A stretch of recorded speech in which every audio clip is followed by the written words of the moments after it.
जब जब मृत्युलोक के प्राणियों को मेरी आवश्यकता पड़ती है, तब तब मैं भूलोक पर अवतरित होता हूं। तुम्हारी आवश्यकता कब कब पड़ती है केशव? यदा यदा ही धर्मस्य ग्लानिर्भवति भारत, अभ्युत्थानम धर्मस्य तदात्मानं सृजाम्यहम्। जब जब सत्य और धर्म की हानि हो जाती है और अधर्म और असत्य की वृद्धि हो जाती है तथा पाप का साम्राज्य स्थापित हो जाता है, तब तब मैं अपने को प्रकट करता हूं। परित्राणाय साधूनां विनाशाय च दुष्कृतां धर्म संस्थापनार्थाय संभवामि युगे युगे।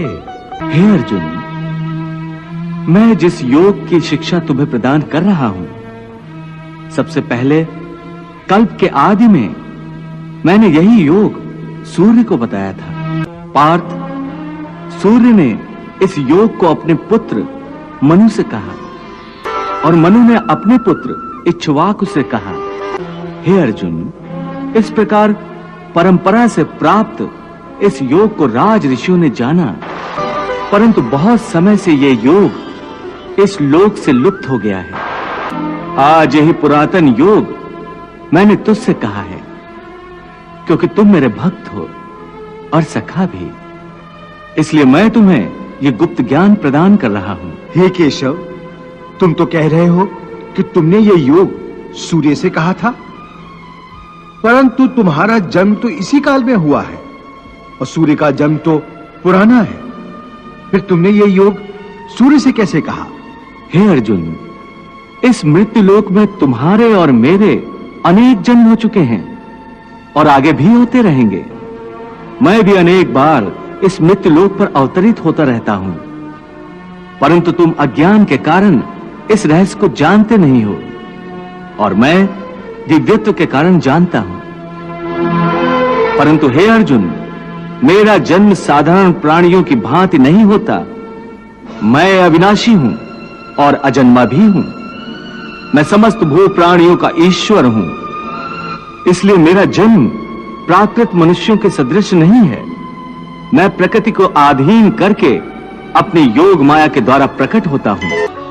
हे मधुसूदन, तुम सर्वेश्वर हो, समस्त चराचर के स्वामी हो, त्रिलोकपति हो, फिर तुम्हें मृत्युलोक पर जन्म लेने की क्या आवश्यकता है?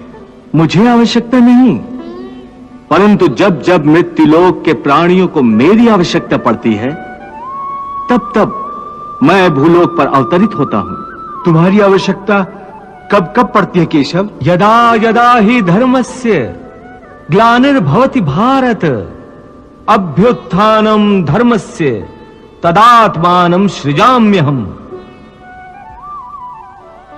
जब जब सत्य और धर्म की हानि हो जाती है और अधर्म और असत्य की वृद्धि हो जाती है तथा पाप का साम्राज्य स्थापित हो जाता है, तब तब मैं अपने को प्रकट करता हूं। परित्राणाय साधूनां विनाशाय च दुष्कृतां धर्म संस्थापनार्थाय संभवामि युगे युगे। मेरे अवतार धारण करने के 3 कारण होते हैं। पहला, आतताइयों द्वारा पीड़ित साधु पुरुषों का उद्धार करना। दूसरा, दुष्टों का नाश करना। और तीसरा कारण है धर्म की पुनः स्थापना करना। इन्हीं कार्यों के लिए मैं हर युग में प्रकट होता हूं। मेरे जन्म और मेरे कर्म दोनों दिव्य हैं। जो प्राणी इस तत्व को जान जाता है, वो प्राणी जब अपने शरीर का त्याग करता है तो उसे पुनर्जन्म लेना नहीं पड़ता, वो सीधा मुझे ही प्राप्त होता है।